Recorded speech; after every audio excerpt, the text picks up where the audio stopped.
गोविंद गोविंद गोपाला, जय जय गोविंद गोविंद गोपाला। मुरली मनोहर नंद लाला, जय मुरली मनोहर नंद लाला, जय गोविंद गोविंद गोपाला, जय जय गोविंद गोविंद गोपाला।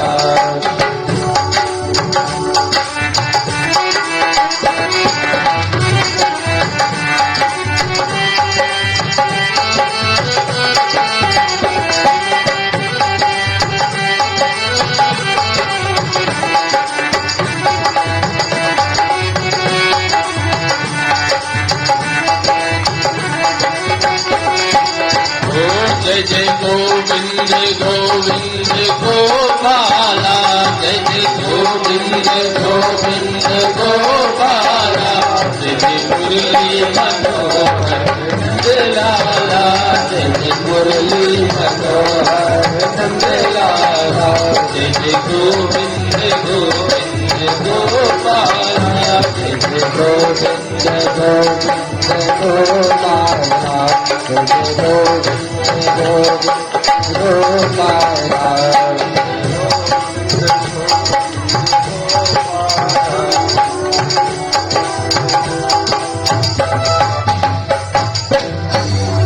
वृंदावन बिहारी लाल की जब वृंदावन में आए भगवान कृष्ण एक दिन नंद बाबा से कहने लगे, बाबा कहे हाँ, कहे आप सुबह सुबह गैया चराने चले जाते हैं, सुबह सुबह आप गाय चराने चले जाते हैं और मैं दिन भर यहीं रहता हूँ, और मैं दिन भर यहाँ रहता हूँ, मैं क्या करूँ? अगर आपकी आज्ञा हो तो मैं भी आपके साथ चलूँ, अगर आपकी आज्ञा हो तो गाय चराने मैं भी आपके साथ चलूँ। नंद बाबा कह रहे नहीं कन्हैया, तुम अभी बहुत छोटे हो, तुम छोटे हो, तुम गाय चराने लायक नहीं, अभी छोटे हो, तुम रहने दो, अभी मत जाओ, अभी घर में आनंद लो, मक्खन मिश्री खाओ, मैया के साथ रहो, आनंद करो। जंगल में बहुत परेशानी होती है, वहां गैया चरानी, गैया इधर भागती है उधर भागती है, उनको संभालना कठिन होता है। अब इस प्रकार से भगवान कृष्ण और नंद बाबा से बातचीत हो रही थी, बाबा मैं गैया चराने चलूंगा। बाबा कहते नहीं, अभी तुम छोटे हो। अब यह बात जब बढ़ी, कुछ देर तक बढ़ी, तो बाबा कन्हैया कहने लगे, बाबा मेरी बात मान लो। और नंद बाबा कहते नहीं, तुम छोटे हो। यही चर्चा हो रही थी दोनों में। तब तक एक गोपी आई, गोपी ने सुना कि कन्हैया कह रहा है कि बाबा मेरी बात मान लो, और बाबा कह रहे हैं कि नहीं तुम अभी बहुत छोटे हो। गोपी गई, गोपी जा करके माँ यशोदा से कही, अरे मैया कहेगा कन्हैया कह रहा है कि मेरा विवाह कर दो, और बाबा कह रहे हैं कि नहीं तुम छोटे हो। बाबा कह रहे हैं नहीं तुम छोटे हो। अब यशोदा मैया जब सुनी, भाग के आई घर से, अरे बाबा तुम बूढ़े हो गए हो, तुम्हारी बुद्धि भी बूढ़ी हो गई है। अरे लगता है कहीं आई हुई लक्ष्मी लौटाई जाती है, आई हुई लक्ष्मी लौटाई नहीं जाती है। अरे जब विवाह करने के लिए कन्हैया कह रहा तो उसका विवाह कर दो। जब इस प्रकार से कहा तो नंद बाबा कहे नहीं, कन्हैया विवाह करने के लिए नहीं कह रहा, कन्हैया कह रहा है कि मैं गाय चराने चलूंगा, और मैं ये कह रहा हूं कि नहीं तुम अभी छोटे हो। तो जब इस प्रकार से कहा, माँ यशोदा कहने लगी कि ठीक है, बच्चा है, जब कह रहा है गाय चराने के लिए तो लेते जाइए, इसके लिए मक्खन मिश्री मैं बांध देती हूँ, जब भूख लगेगी तो खिला देना। नंद बाबा कहे अच्छा ठीक है। जब दोनों की एक राय है तब तो बात मानना ही पड़ेगा। अरे भाई बच्चा जिद किया है और उसका कोई समर्थन कर दे तो जिद तो और दूनी हो जाती है। कहे ठीक है चलो भाई, अब इनके लिए मक्खन मिश्री के बढ़िया तैयार कर दिया, बांध दिया, लेके गए। जब जंगल में लेके गए वहां गाय चराने, अब दोपहर तक तो रहे नंद कृष्ण के साथ, कृष्ण भगवान नंद बाबा के साथ दोपहर तक तो रहे। उधर बरसाने से वृषभान भी आए थे, वृषभान जी के साथ राधा रानी भी आई थी। अब मध्याह्न का जब समय हो गया तो भगवान कृष्ण कहने लगे, बाबा कहे हाँ, कहे अब मैं घर जाऊंगा। बाबा कहे अब दोपहर के समय गए, इतनी गायें 9 लाख गायें हैं, ठीक, कहे अब इतनी गायों को छोड़ करके मैं तुमको कैसे पहुंचाने जाऊं? ये भी तो नहीं है, समय हो गया है कि गाय को ले चलूं, बांध दूं। तो अच्छा अभी कुछ समय प्रतीक्षा करो, बाद में अभी समय बीत जाएगा, चलेंगे।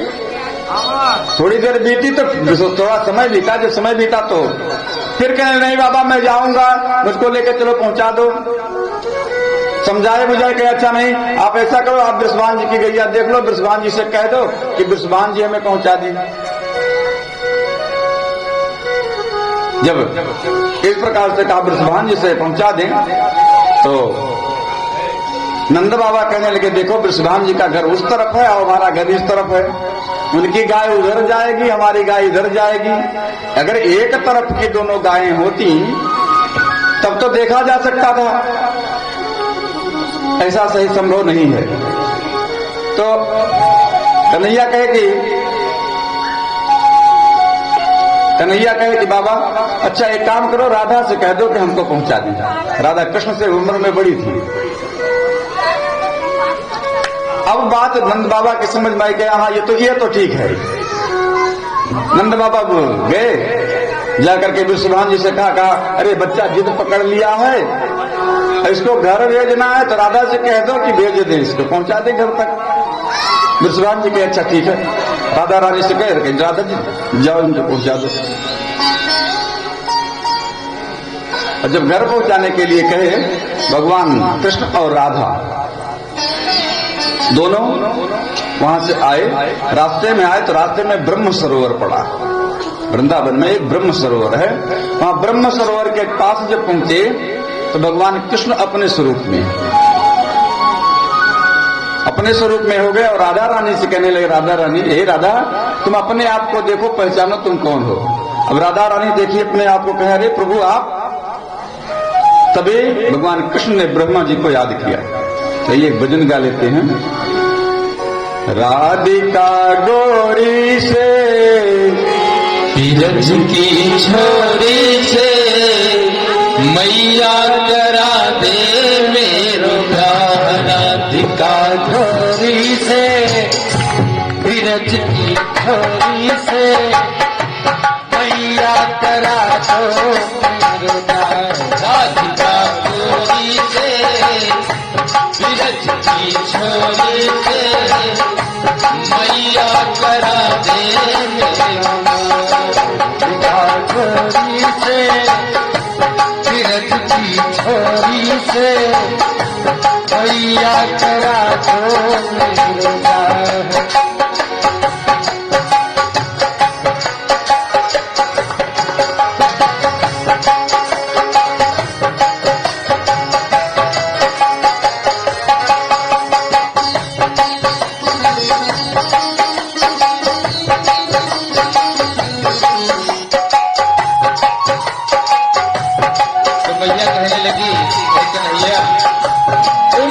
मेरो छोटी है, उदम तेरी छोटी है, नजर तेरी छोटी है, कैसे कराती है, नजर तेरी छोटी है, उम्र तेरी छोटी है, नजर तेरी छोटी है, कैसे करा दूं तेरे नाम। राधिका गोरी से ब्रज की छोरी से मैया करा दे मेरो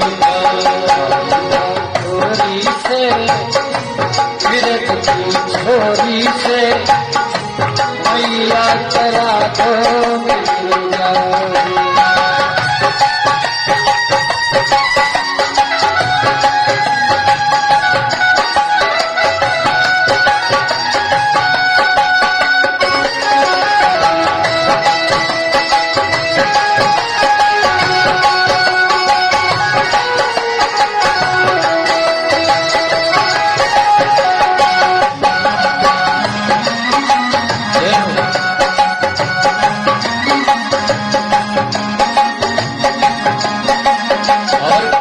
कहने लगे हे भैया जो नहीं चाह कराए तेरी मैया नाही चराओ, जो नहीं चाह कराए तेरी गैया नहीं चराओ, जो ना चाह कराए तेरी गैया नाही चराओ, जो नहीं चाह कराए तेरी गैया नहीं चराओ।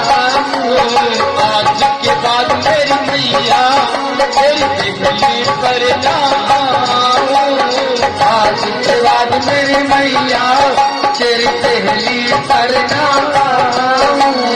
आएगा रे मजा अपनी तिहार का, राधिका छोरी से बिरज की छोरी से मैया करा जय मेरा, राधिका छोरी से बिरज की छोरी से मैया करा जय मेरा।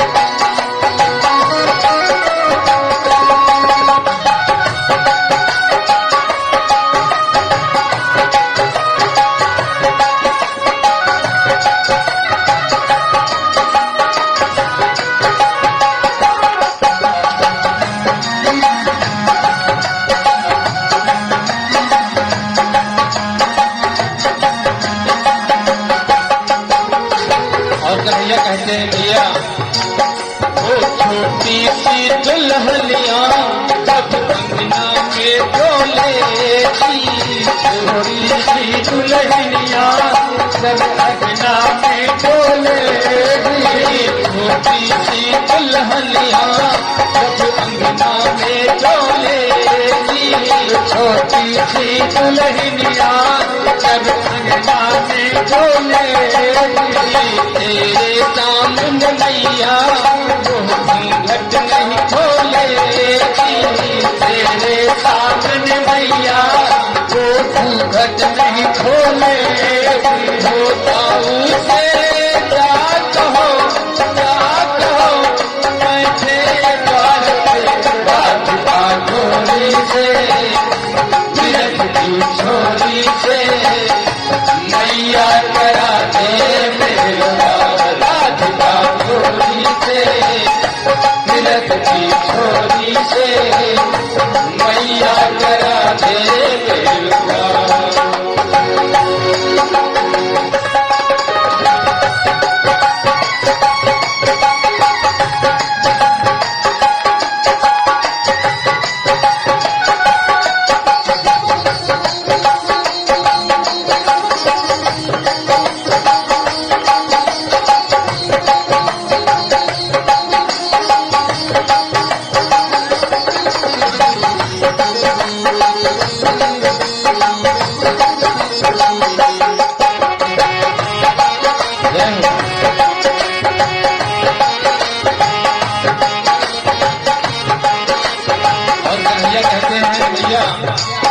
ओ चंदन की चौकी पर मैया तुझको बिठलाऊं, चंदन की चौकी पर मैया तुझको बिठलाऊं, चंदन की चौकी पर मैया तुझको बिठलाऊं, चंदन की चौकी पर मैया तुझको बिठलाऊं।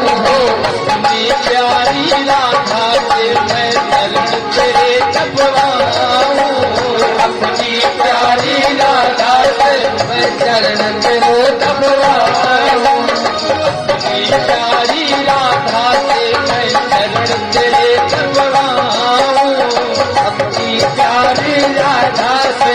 चरण से वो दबवाऊंगा, वो भोजन मैं बनवाऊंगा, छप्पन प्रकार के राधिका कोरी से, ब्रज की छोरी से मैया करा दे मेरा, राधिका कोरी से ब्रज की छोरी से मैया करा दे मेरा। उम्र की छोटी है, नजर की छोटी है, कैसे करा दो तेरा। उम्र की छोटी है, नजर की छोटी है, कैसे करा दो तेरा। राधिका कोरी से ब्रज की छोरी से कैसे करा दो तेरा। वृंदावन बिहारी लाल की।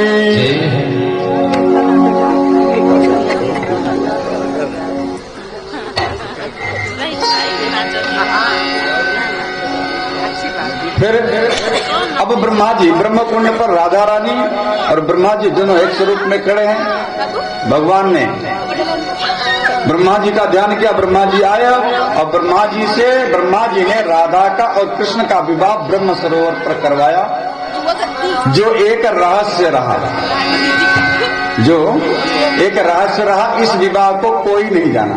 यह कथा गर्ग संहिता में मिलती है, भागवत में कहीं राधा का नाम नहीं है। अब इसके बाद ब्रह्मा जी ब्रह्मलोक चले गए और ब्रह्मा जी ब्रह्मलोक गए, भगवान कृष्ण वो वृंदावन आए। वृंदावन आए तो वृंदावन में आकर के एक दिन एक फल वाली पर कृपा किया।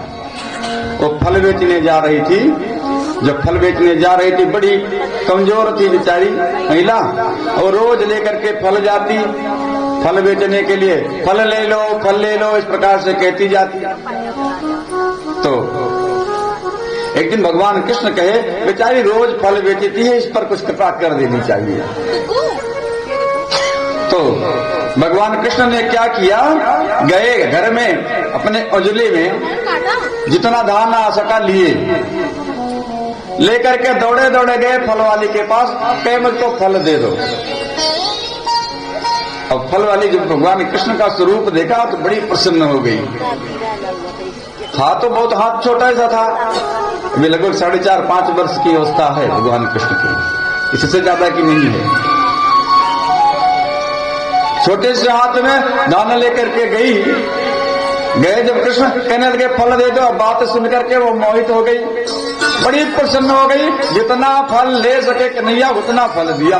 भगवान धान डाल दिए उसकी झोली में, और जब डाल दिए, डालने के बाद वो झोली जब लेकर के गई अपने घर, पलट के देखी तो धान नहीं था, हीरा जवाहरात से भर गया था, उसको भर गई थी उसकी झोली। यह है भगवान की कृपा। कहा जाता फलेन फलितम सर्वम, श्राद्ध इत्यादि में कहा जाता है यथा प्राप्तवंतो भवंता तथा प्राप्नुयामः। हे पितरों, मैं आप सबको जैसे दे रहा हूं उसी प्रकार से हमको दो, जैसे मैं आपको दे रहा हूं वैसे आप हमको दो। तो जो जिस भाव से भगवान को जो समर्पित करता है, भगवान भी उसी प्रकार से उसको समर्पित कर देते हैं। फल वाली पर कृपा किए, फल वाली पर कृपा करने के बाद फिर भगवान कृष्ण ने अघासुर का उद्धार किया। एक दिन गाय चराने चले गए, अब तो रास्ता खुल गई बात। अगले दिन कहने लगे बाबा कहाँ गए, अच्छा ऐसा है कि आप गाय लेकर के जाते हैं, बछड़े घर रह जाते हैं। बछड़े तो घर रह जाते हैं, बछड़े भी छोटे छोटे हैं, और हम भाई बहन, हम दोनों भाई भी, बलराम भी और कन्हैया, हम दोनों भाई भी छोटे छोटे हैं, तो आप गाय चराइए, हम बछड़ा चराएंगे। तो अब बछड़ा चराने लगे। जब बछड़ा चराने लगे तो एक दिन जब बछड़ा लेकर के गए जंगल में, तो जंगल में एक अघासुर नामक राक्षस आया। अघासुर जो था वह अजगर का वेश धारण करके आया, और अजगर के वेश में आया, आकर के अजगर था ही लंबा सा, और उसने अपना मुख बड़ा सा फैला दिया और फैला करके सांस रोक लिया।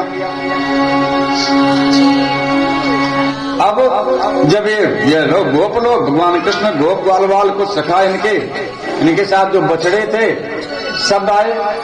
अब इन लोगों ने देखा कि अरे बहुत बढ़िया गुफा दिखाई दे रही, ये तो गुफा हमने कभी नहीं देखी, बड़ी सुंदर गुफा है, चलो इसके अंदर घुस के देखे कैसी गुफा है। क्या पता कि ये अजगर है। अब गोप ग्वाल बाल सब उसके अंदर घुस गए, बछड़े भी घुस गए। जब बछड़े घुस गए, भगवान कृष्ण देख रहे हैं कि ये तो सब अगासुर के मुख में चले जा रहे हैं। और अगासुर सोच रहा है कि कृष्ण आ जाए तब अपना मुख में बंद करूं।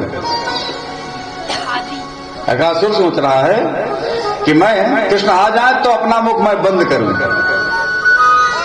तभी इसकी सांस कुछ उबी, जब सांस उबी तो ये सांस छोड़ा कुछ तो गरम गरम हवा निकली। लोग कह रहे अरे ये तो गुफा भी तो ठंडी थी और अब गरम कैसे हो गई। सांस जब अंदर से निकलती है बाहर तो गरम गरम हवा निकलती है। अभी तक तो गुफा ठंडी थी, ये गरम गरम हवा कहां से निकल रही गुफा से। भगवान कृष्ण गए मुख में, जैसे अगासुर ने मुख बंद किया, भगवान ने अपना स्वरूप बढ़ा दिया। अपना स्वरूप जो अपने शरीर का स्वरूप बढ़ाते चले गए। जब बढ़ाते चले गए तो उसका मुख बंद हो गया और सांस नहीं ले पाया। सांस न लेने के कारण अगासुर की मृत्यु हो गई। अगासुर की मृत्यु हो गई। अब गोप ग्वाल बाल सभी लोग आराम से खेल रहे हैं, आनंद ले रहे हैं। बछड़े तो चराने गए हैं तो बछड़े भी आनंद ले रहे हैं, कन्हैया भी आनंद ले रहे हैं, साथ गोप ग्वाल बाल भी हैं, वे भी लोग आनंद ले रहे हैं। तो फिर कहे चलो अब कुछ खा पी लिया जाए। मध्याह्न का समय हो गया, दोपहर का, कहे अब कुछ खा लिया जाए। जब खाने पीने की बात आई, सुखदेव जी कहते हैं कि हे परीक्षित, जब खाने की बात आई तो भगवान ने कहा कि आज खेल होगा, आज ऐसे नहीं खाएंगे। कहे तो कैसे खाएंगे? कहे सब लोग गोल में गोलाई में बैठ जाओ। सबको गोलाई में बैठा दिए। कहे अपने अपने घर से जो लाए हो वो निकाल लो। सब लोग अपने अपने हाथ पे निकाल लिए। वैसे तो शास्त्र का प्रमाण है, शास्त्र कहता है हाथ में रख के नहीं खाना चाहिए। शास्त्र कहता है कि हाथ में रख के नहीं खाना चाहिए, भोजन नहीं करना चाहिए, अन्न नहीं खाना चाहिए। श्लोक है करे काष्ठे लौहे च बटार के ताम्र भाजने भोजनम मृतिका पात्रे सद्यो गोमांस भक्षणम। ये गोमांस भक्षण के बराबर होता है। क्या क्या करे? हाथ में रख करके खाना, काष्ठ के बर्तन लकड़ी के बर्तन में खाना और लोहे के बर्तन में खाना। अब तो लोहे के बर्तन सबके यहाँ हो गया है, स्टील तो लोहा ही है। बट बरगद के पत्तल पर नहीं खाना चाहिए और मदार के पत्ते पर नहीं खाना चाहिए। पहले जब ढाक का पत्तल बनता था उसमें बरगद का भी पत्तल आ जाता तो लोग कहते थे हम बरगद के पत्तल नहीं खाएंगे। अब तो प्रेस वाला पत्तल आता तो बरगद रहे चाहे जो रहे। और उसके बाद अब तो फाइबर आ गया। अब ऐसा फाइबर आया कहिए मत, गरम गरम कलौंजी रख दीजिए नीचे चली जाए। तो बटार के ताम्र भाजने और तांबे के बर्तन में भी भोजन नहीं करना चाहिए। उसमें जल भी नहीं पीना चाहिए। उसमें जल रख करके अगर पीना है तो दूसरे बर्तन में खाली करके फिर पीना चाहिए। और भोजनम मृतिका पात्रे, मिट्टी के बर्तन में भी भोजन नहीं करना चाहिए, लेकिन भोजन बनाना चाहिए।